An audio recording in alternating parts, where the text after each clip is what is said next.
Gloria! Hi, girl! I walked into the library and I was caught off by Gloria's presence. She smiled brightly when she saw me. Zora! Oh, Gloria, hi. Hey, come here, I want to show you something. You do? Followed after her as she led me towards the back of the library. Once there, she began to whisper. Distract Trevor for me. What? Go up there and talk to him for a bit. Then when I go up there, we gotta leave. What? Come on, it'll be funny. No, I'm not. I'm good. I'm kind of busy, Gloria. Maybe later. She frowned, but waved me away. Fine. Just don't let him know something is up. Okay, I decided to leave. Seemed like the best thing to do if Gloria was causing mischief. As soon as I reached the door, however, there was a loud crash. I sighed, but kept going. Whatever had happened wasn't any of my business. I headed home. Aw, maybe I should have alerted Trevor.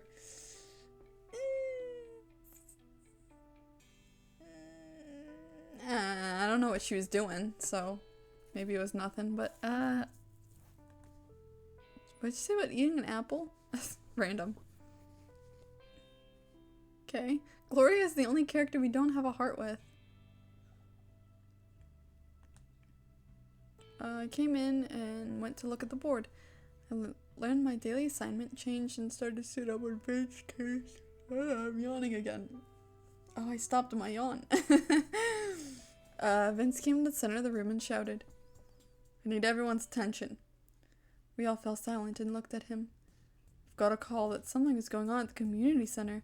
We are needed to go and help keep the peace. People are protesting, and as long as they do it peacefully, the mayor allows it. Our duty is to only act if things escalate. Uh-oh. Well, at least he's allowing it. There was a soft murmur as Vince began to shout orders at who was meant to stay and who needed to go. I was called to go, and so was Ava. We were handed gear and sent out. I felt lost, but did as I was told. A protest? I've never heard of people doing such a thing. What were they protesting? My best guess was that it involved the storm, somehow. The crowd grew as more people began to come in, either to join the protest or to watch. Everyone was shouting, with a few up on the stage. The speakers weren't turned on, but you could still hear what they were saying. The mayor is murdering those people! He can't take some in, temporarily? What about the children and the elderly? He's practically killing them himself! The crowd cheered and shouted similar ideas. We all have families and friends out there, don't we? Is it okay for us to sit safe in here while all those people die? More people began to speak up, either to agree or to argue. You're a fool! We don't have the food and resources to support so many people. What about our children? Would you have them go hungry? What if we let in Sandman spies? They should have been better prepared for the storm. How long has it been since you were on the surface? No one can prepare for that kind of storm and power outage. The arguments started to get heated, and everyone was starting to get antsy. The room was rumbling with energy. The protesters wanted to open the doors now and help anyone who was left. They wanted to find their left-behind loved ones. They wanted news. The booming voice at the entrance caught everyone's attention. The mayor stepped forward. Everyone paused and fell quiet as he moved through the crowd. He simply walked, and the crowd parted for him. His face was unreadable. When he reached the stage, he grabbed a mic, and the speakers suddenly sparked to life. I understand there's been some unrest within Camden. It pains me to hear you fight like this. Are we no better than the lawless warlords that prey on the weak? Every choice I make for Camden. I have refused sending aid because we cannot spare it. I have refused to open the doors because we do not have the ability to support the consequences of that action. I must plead with you all, beg you to trust me. Trust that I make no decisions without carefully considering how it will affect you, how it will affect our children, our loved ones, our lifeline. When you were accepted into Camden, each and every one of you became a part of my family. I will do what needs to be done. I will always do, so that we can all thrive together. He paused and glanced around the room. The energy seemed to settle, but I could still see some people weren't being so easily pacified. When the time is right, I will send couriers to assess the situation on the surface. Then, if anything can be done without hurting Camden in the process, know that I will do it. Also, know that I will never do anything to put Camden in any danger." He took a deep breath and opened his arms wide to the crowd. "I am here now. If any of you wish to discuss the choices I have made, now is the time to approach me." He set down a mic, and Vince moved to stand beside him on the stage. People were hesitant at first, but then either began to leave or line up. An order was passed down to me that I should return to my previous duties, so I reluctantly left. Couldn't even remember what my assignment had been. I'd have to check the board again. Couldn't believe that the mayor had shut down the protests so easily. People were angry. They had lost loved ones and friends. The mayor was being so callous about it. Made me sick to my stomach, but still, did he have a point? Like, yes and no. Like yes, like if we don't have the resources to help the people in the first place, then we shouldn't be helping the people. You know? But it still feels wrong. Also, I don't know what our resources are like. We seem to have plenty of food. We have all the power. We have, you know, all the space, it seems like. So, like, I don't know. Part of me wants to be like, yeah, it's wrong as fuck. But also, maybe there aren't enough resources. I don't know.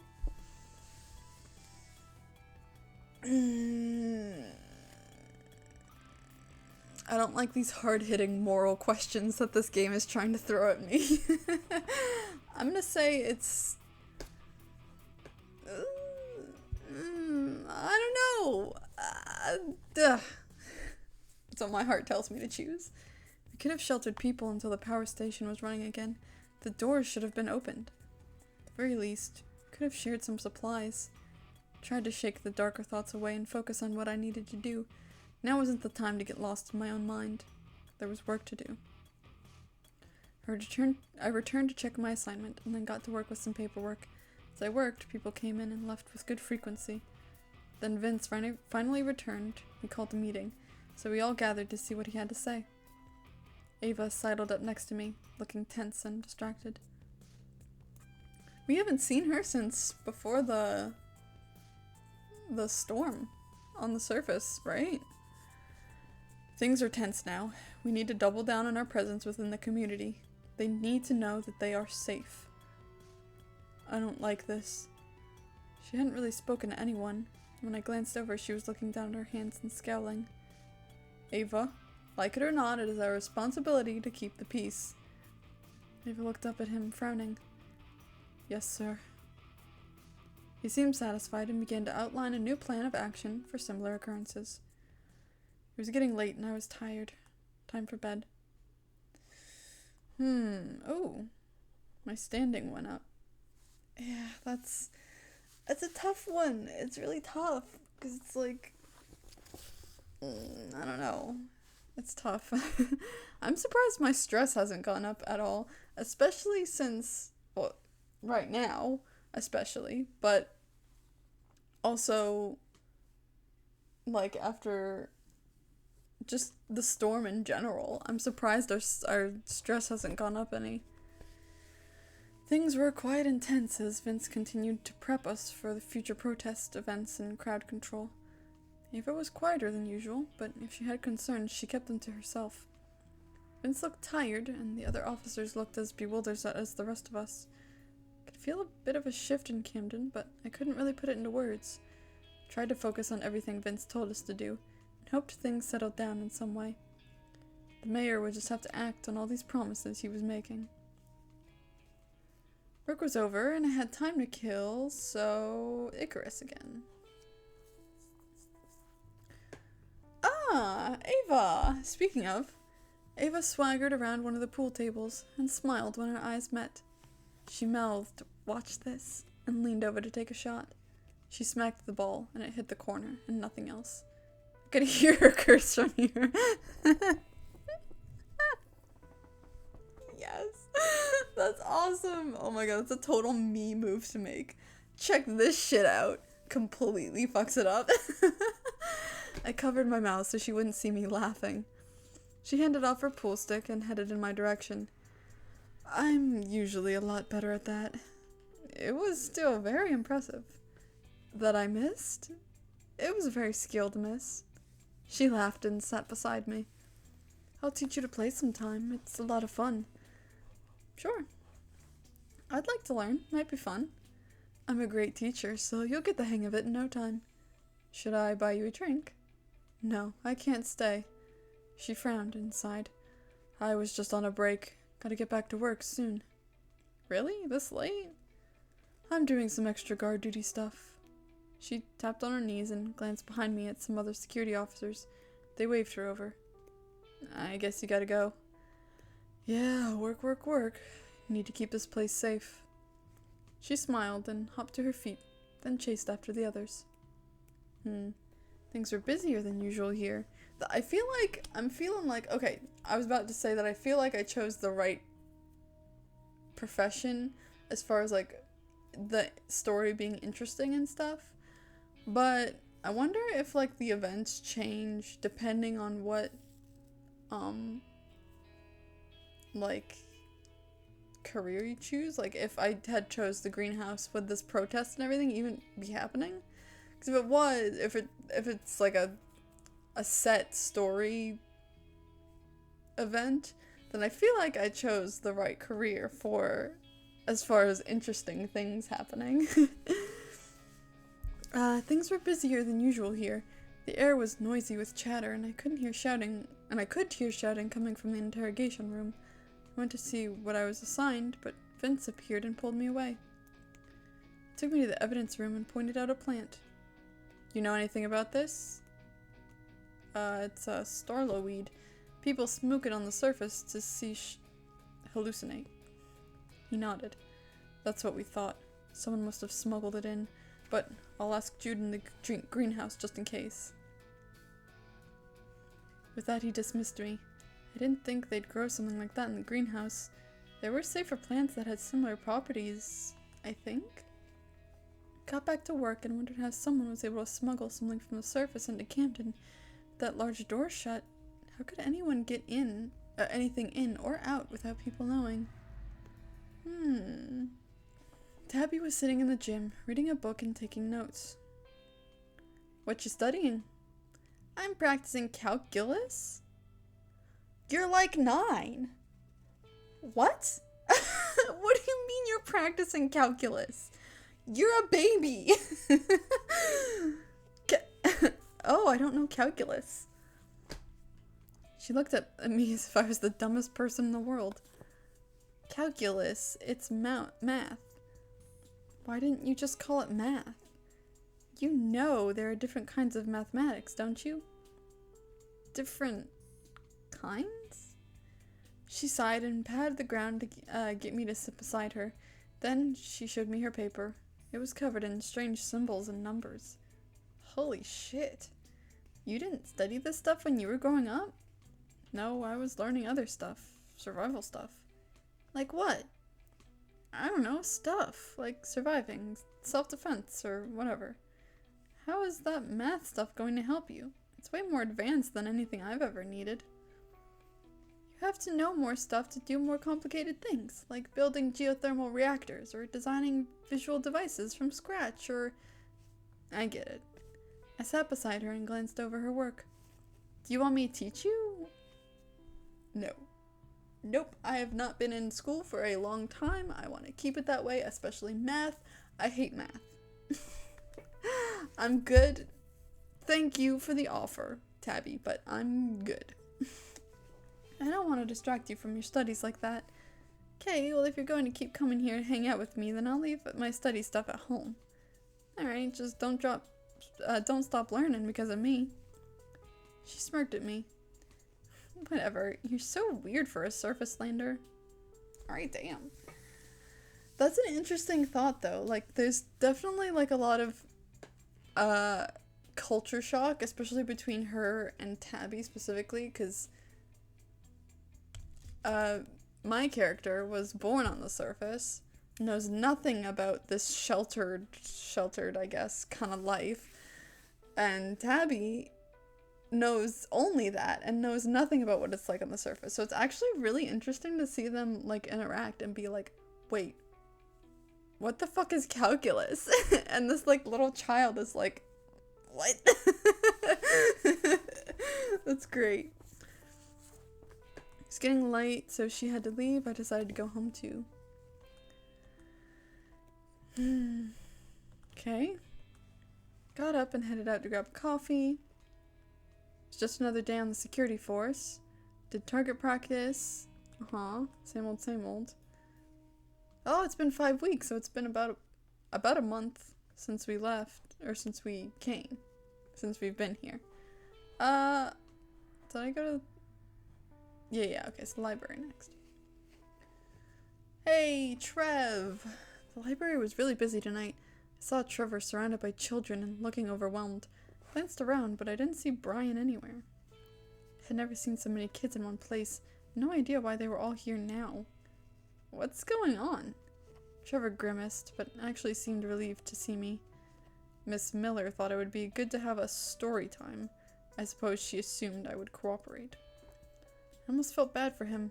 Kids were pushing large picture books into his hand and tugging at his shirt. Some books fell from their shelves, followed by a small voice saying, "Oops." I could see Trevor grinding his teeth.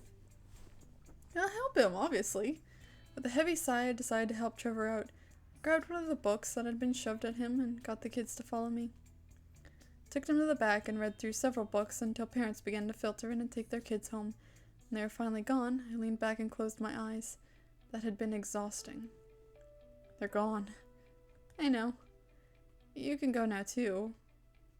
I opened my eyes, but there wasn't any cruelty in his face. You're welcome, Trevor. Yeah, thanks. Why wasn't Brian here? This seemed like something he'd love to do. Trevor shrugged and walked away, ending the conversation. With him gone, I had nothing left to do. Headed home without a book. I was pretty tired anyway. Did that gain us? Yay, we got Trevor points! I don't know why I'm happy about that, because Trevor's kind of a dick, but yay! Jude time again. Such an uneasy tension in the air that I couldn't sit still. The protest had been days ago, but I was still feeling tense from it. Mom had been working late a lot, and it seemed to be another one of those nights. Sat up and rubbed my face roughly. Maybe I should check out the bar. Could either get a drink or drown out my thoughts with the music. I wasn't the only one drawn to Icarus tonight. There were lots of faces buried in drinks and dancing sloppily by the jukebox. I headed to the door. It seemed the least hectic. What did I just say? Did I say I headed to the door? The bar. I headed to the bar. As soon as I sat down, Sam slapped a whiskey on the rocks of the I love how that's just settled now. That's all I drink. And then walked away. She appeared to be busy. She hadn't bothered to ask what I wanted and just given me my usual. I took a sip and then noticed a shape move and sit beside me. He sat beside me this time! Turned and saw Jude sit beside me, lay his head on the table. Aw, baby. Hey. Hey. His voice was muffled and he sounded tired. Is Sam making you help her tonight? I hope not. He leaned up and glanced over in my direction nervously. She didn't notice, so he slumped back down into the bar. I'm so fucking tired. Is your job keeping you busy? No, it's not that. It's nothing. He jerked up and turned to me. I thought you didn't like crowded areas. What brought you here?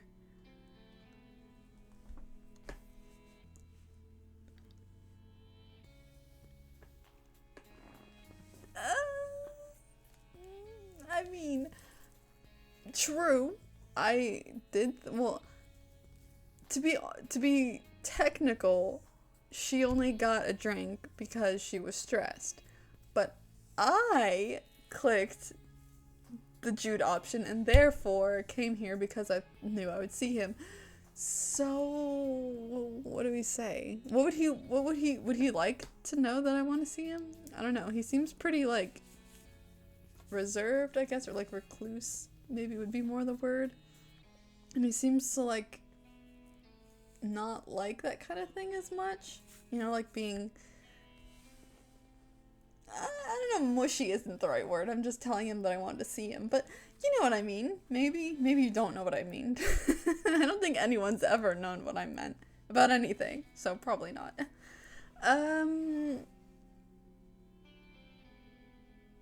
Yeah, you know what? Tell him, yeah. I don't, but at least you're here. That makes it bearable. He's blushing. Okay, good choice. Jude opened his mouth, closed it, and swallowed. Yeah, yeah. So, did you know that other cities like this have bands and singers in their bars? Oh, I made him nervous. Really? Yeah, Camden doesn't have any talent or anyone willing to share it, though. Can you play any instruments? No, they're rare out here. He scoffed. Thought maybe you might.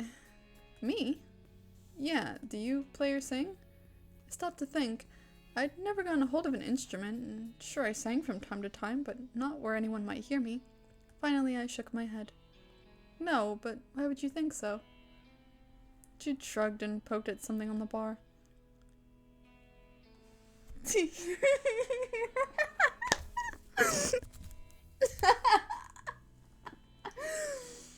Got a nice voice is all.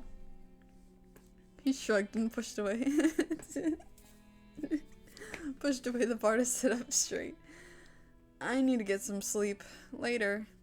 Oh, okay. He's very elusive, that Jude. But I'll get him. I love him. He's so cute.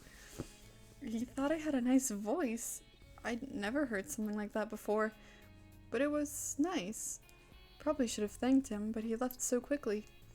I went back to looking down into my drink, but I did feel a bit lighter. Oh, that's so cute.